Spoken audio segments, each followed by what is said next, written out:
Hi guys, welcome to another episode of the Real Football Talk. I have David, Adil, and Cam with me. We'll be discussing England's first game against Croatia in the European Championship.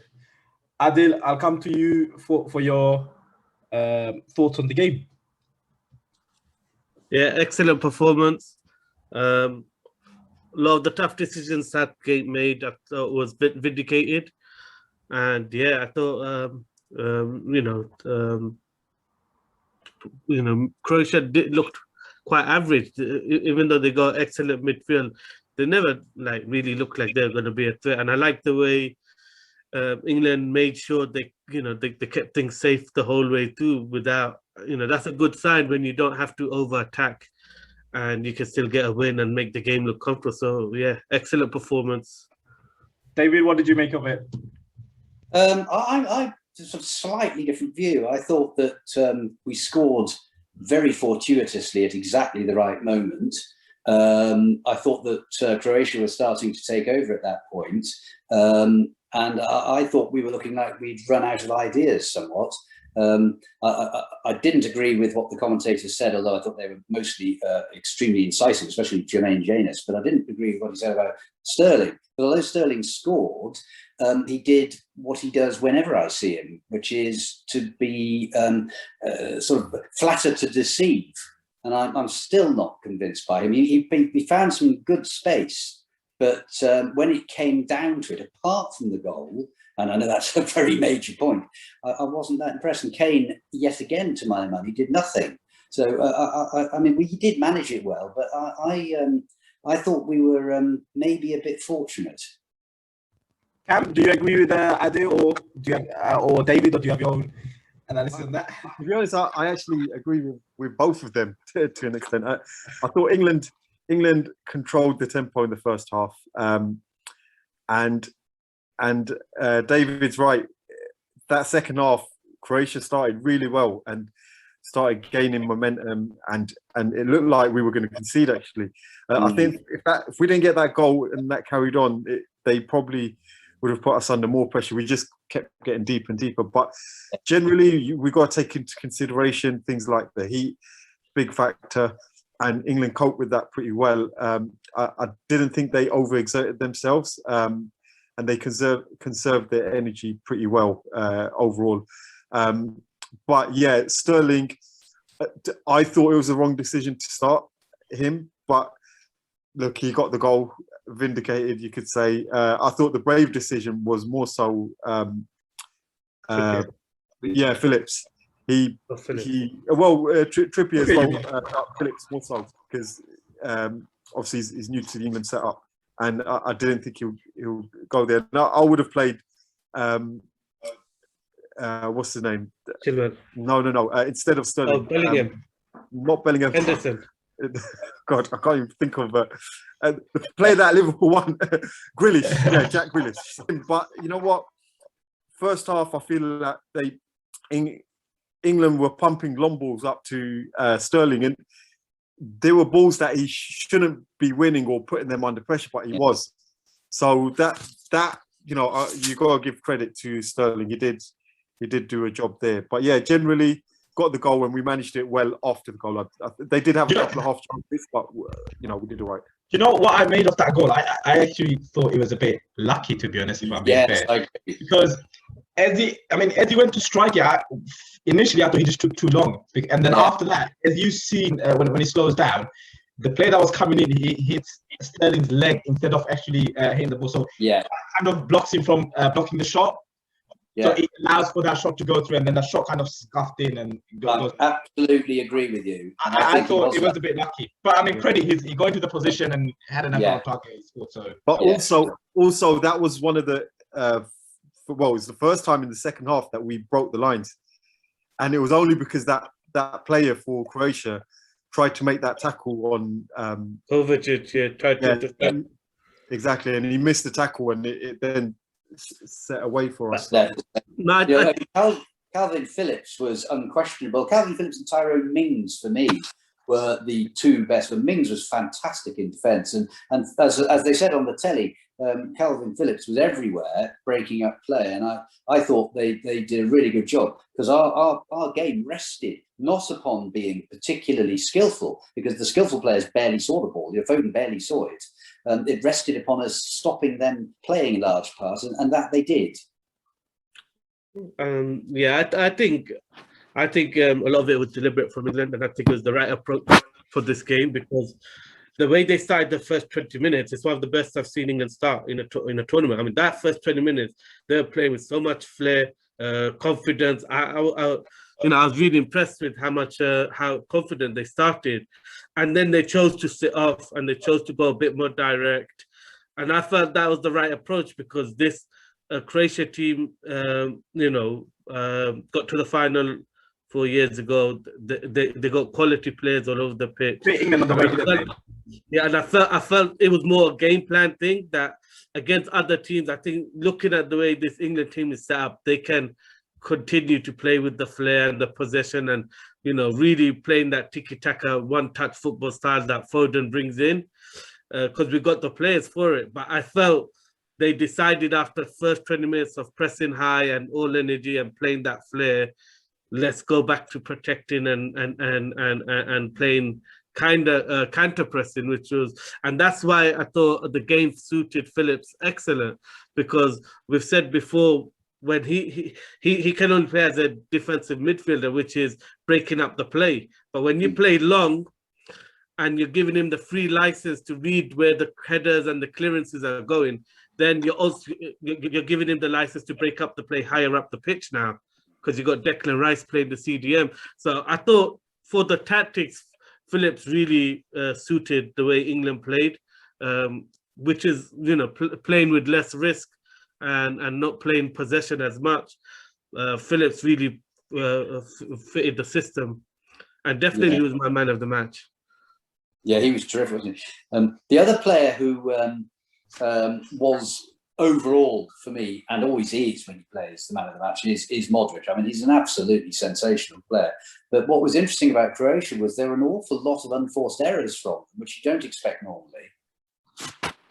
Quite a lot of times they just hit the ball out, the pass went or kick, because they misplaced the pass. And that's unusual. A lot of those misplaced passes actually happened when they were under pressure, because they're so used to having teams high press them, and everyone knows Modric is probably one of the best in the world at beating the press. Kovacic is one of the best in the world at beating the press. So what happens is they're so used to it, and through that they create their chances, because they create overloads by beating the person, closing them down, and then suddenly they're dribbling at pace and they got the numbers. So that's why I felt England paid them so much respect and sat off, and I still feel that's the right approach. But that also affected their passing, because they're not used to having time and space on the ball to pass, because they're so used to always being harassed and pressured.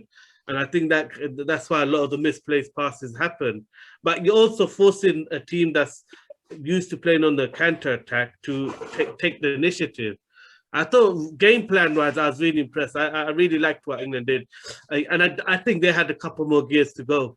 When you look at the goal, when you look at the start, if they had to, I think the last 20 minutes, we would have really saw a up-tempo England team. And it's good. You don't want to start, on fire and showing all your cards. You want to keep some of the aces in the pack and not reveal too much, because everybody's going to be studying your game. What's really interesting is I see that Gareth Southgate has appointed Graham Jones, our former manager, to be one of his coaching staff, which I thought was most surprising in a way, although I know he did well at Newcastle. He done an excellent job at Newcastle, changed their system, made them become a lot more attacking team.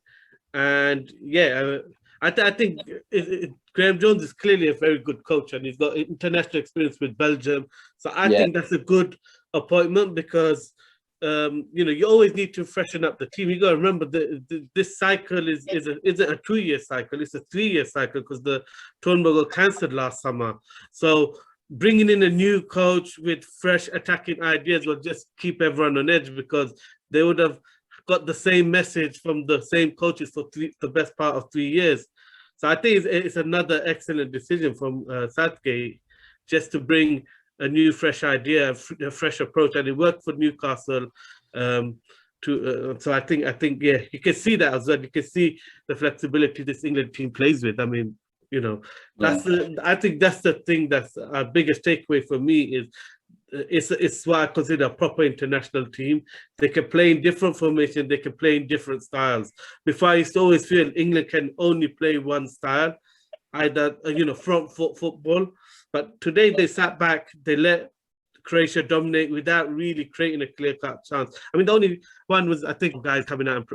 I can't remember a real, the only reflection when Mings tried clearing it. Other than that, it's very comfortable for Pickford. It was a bit disappointing that Harry Kane, who had the benefit of Foden having two men on him virtually the whole match, didn't seem to take more advantage of the space that there presumably should have been for him, because he really didn't do anything to my mind. But I mean, I'd be interested in your mutual views on that. To be honest, I think what's good about this England team is we're not overly reliant on Harry Kane. Yeah. So the fact that he played the way he did, he probably didn't get as much service as he probably there. So that was good. And I know Adil mentioned Pickford. I don't know what it is with Pickford, but he gives me palpitations every time he. So the fact he can pull off blinders, but he's also got that mistake in him. So I'm just glad that. Cam, are you still talking about that tackle on Van Dijk? Is that what it is? Is that what it is? Is that why you're still mentioning that?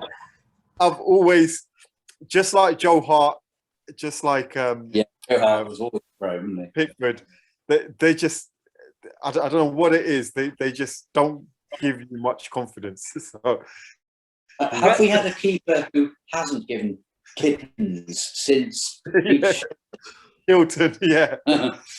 It's true, but probably. But Pickford being kind of erratic actually helped today, because that that back pass header from Trippier was so short, and luckily, because he's so involved and wanting to get involved in the game, he was off his line, and that was actually, like, most keepers would already be starting positions so far out of their goal.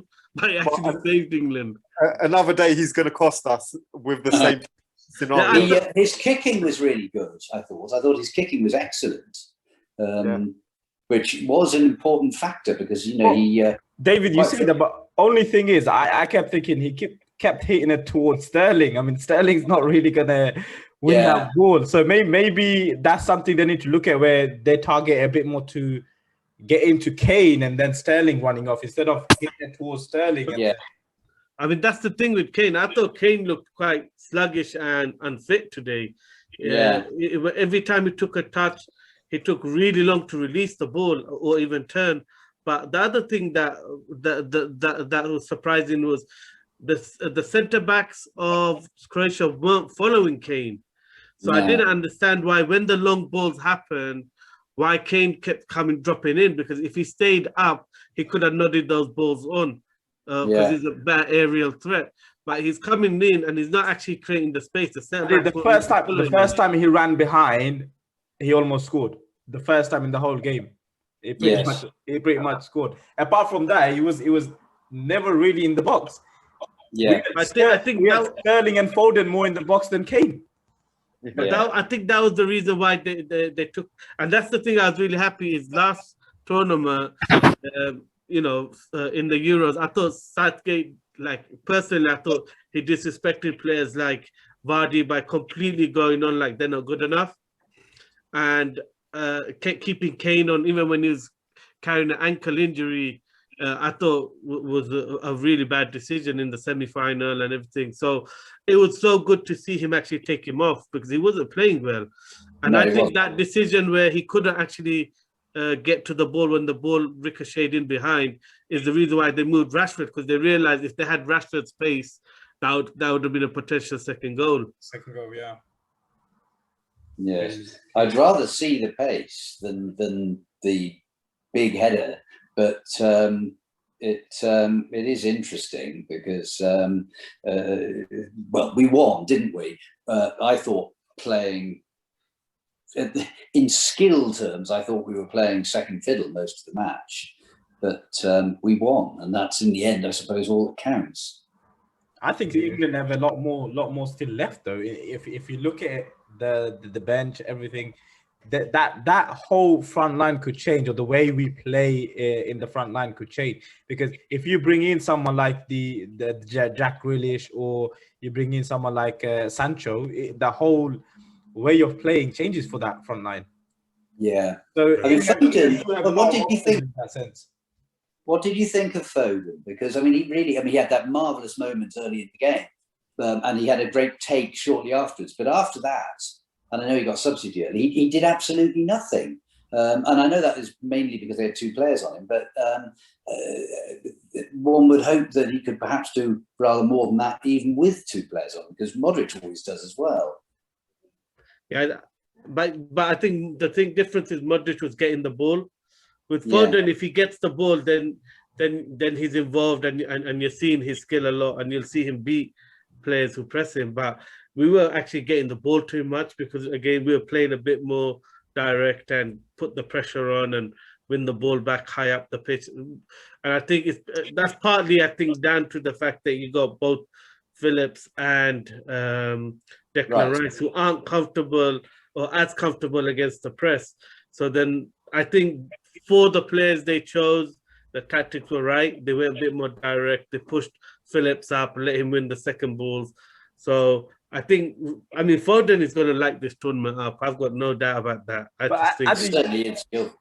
that, you could see, though, even when England tried bringing that ball out, that option isn't there in the midfield for someone to take it on the spin, or someone to take it and kind of dictate the play. If you look at it, Phillips is kind of hiding in the behind the opposition midfield. But I think that was more because of the tactics, but also it's good because you kind of know all they're going to do is put the pressure back on the defenders. And with Stones and Walker, we saw a couple of times without pressure the way they gave the ball away in the first half. They dribble into, they like to dribble into trouble too much. So I actually think sometimes you just got to change and that's what I like. That's the only thing. That's why I'm so enthused about the Poles, is they actually changed their game style according to the players they had. They recognize they don't have ball playing midfielders. They recognize the back line are risky with their passing. So they went a bit more direct and didn't try playing through the middle as much as maybe we're used to, and hence why Kane didn't get involved as much. But do you think that will change, say, for the Cam, if Henderson was to come in instead of a yeah, definitely. I think definitely. But not only that, I think it's depending on the opposition as well.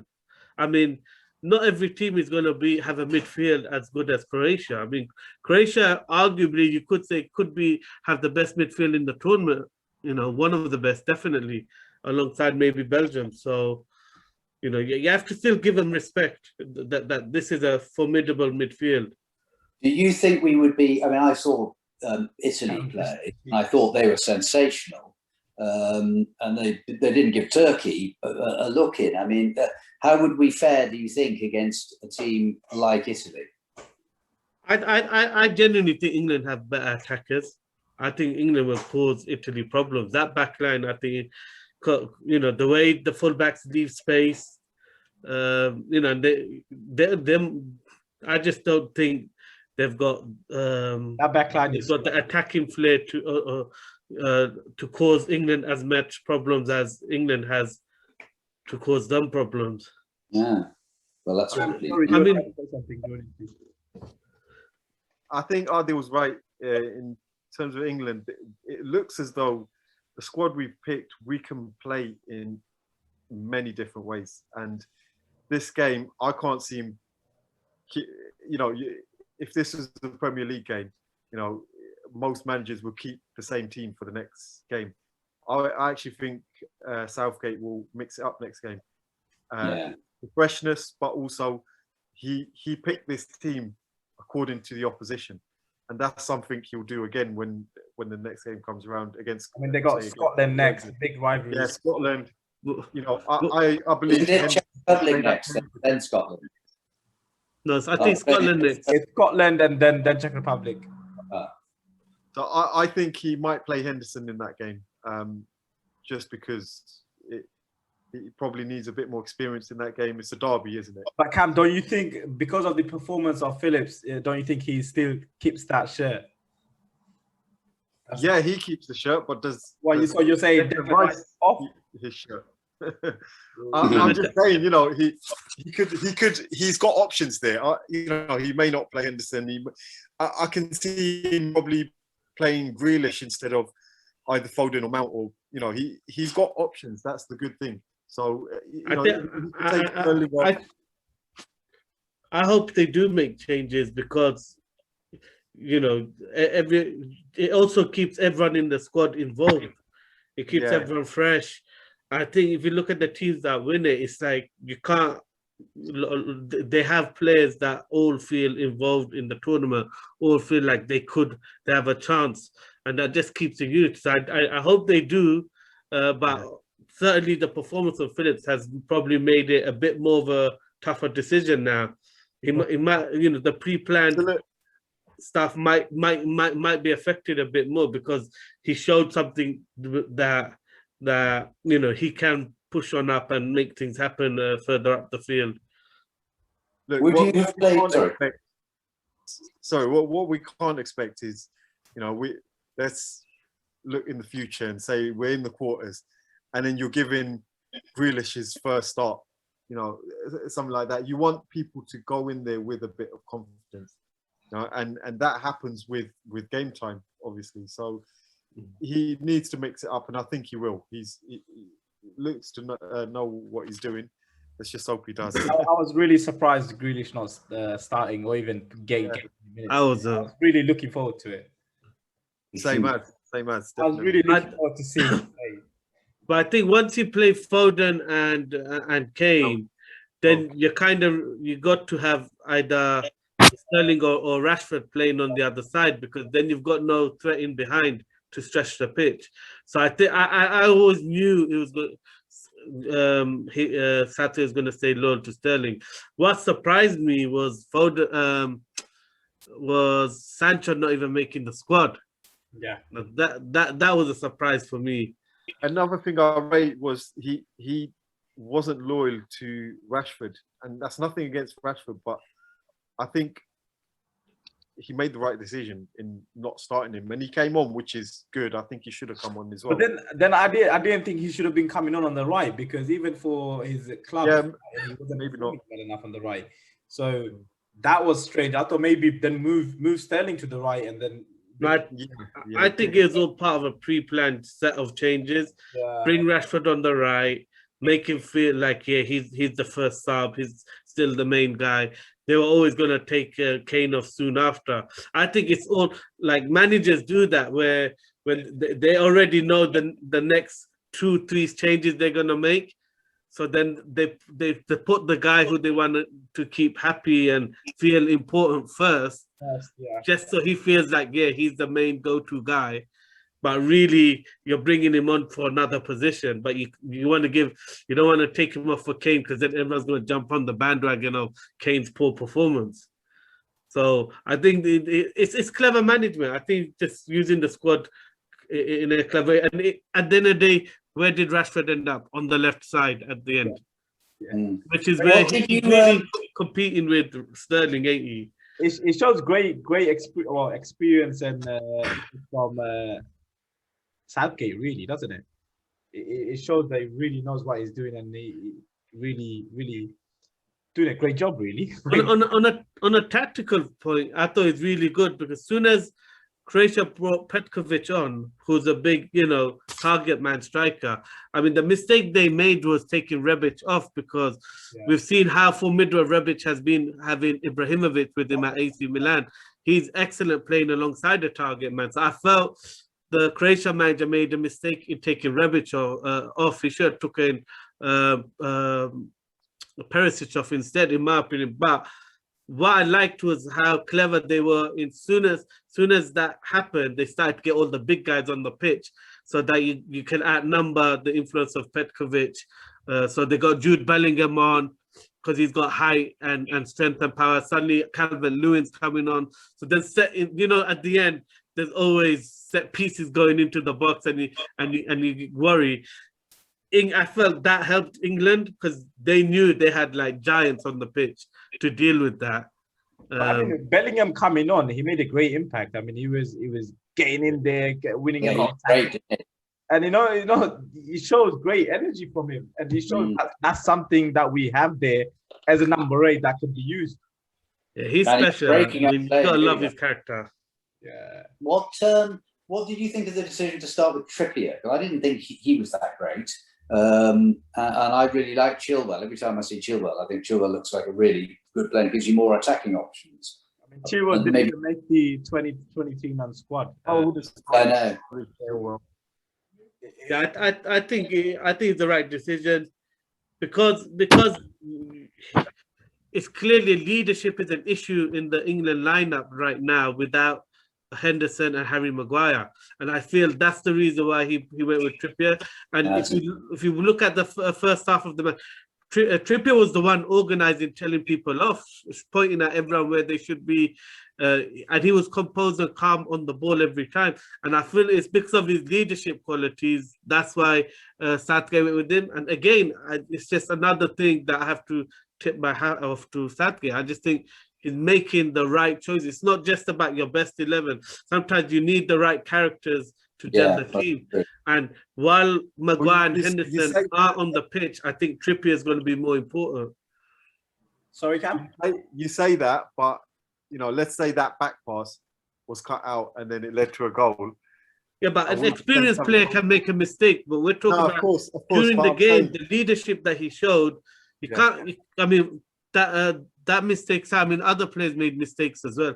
But it's the leadership he showed during the whole game, the organization, the way he's telling Mings where to go, the way he's telling Declan Rice where to go, Sterling when to come in, when to switch. That communication, that leadership is key, especially with this young team. So I actually think that's another excellent decision he made. Thank you guys. I mean, fantastic win for England. Great way to start off. I mean, it's their first win in the European Championship in 10 attempts. For the opening game. So looking all positive for us. I think this is a new England, a different type of England. Come on, England, it's coming up. This is the one England team I'm going to allow myself to get excited about. We already started. Too early.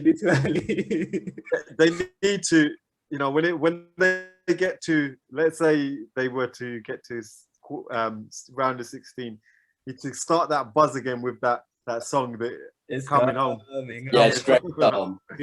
You can imagine that's going to take over. Even put it back in the chart. Even after this win, you can feel that buzz coming back, just like the World Cup happened. Yeah. First win always builds the momentum, isn't it? So it's literally a home tournament. I think the only game they play is the next game away, which is at Hampden Park, which is literally still UK. You know what's a good thing about England progressing in these tournaments is that everybody gets the flag of St George out and it ceases to be a badge of nationalism / racism. It becomes a badge of pride just in the football team. And that is a really good thing to happen. And I really enjoy that. And I always go out and get myself a flag of St George, but I wouldn't be seen dead, sadly, flying it from a flagpole or wearing otherwise because of the connotations that go with it. So, it would be great if we get to that point again. I mean, I hope we get that same buzz as the World Cup and we go to the final. Yeah, be brilliant, wouldn't it? Get a national holiday as well. Thank you guys for coming on, and look forward to seeing you on more of the England games. And guys, thank you for watching. Please make sure you like. Thank you. And see you soon.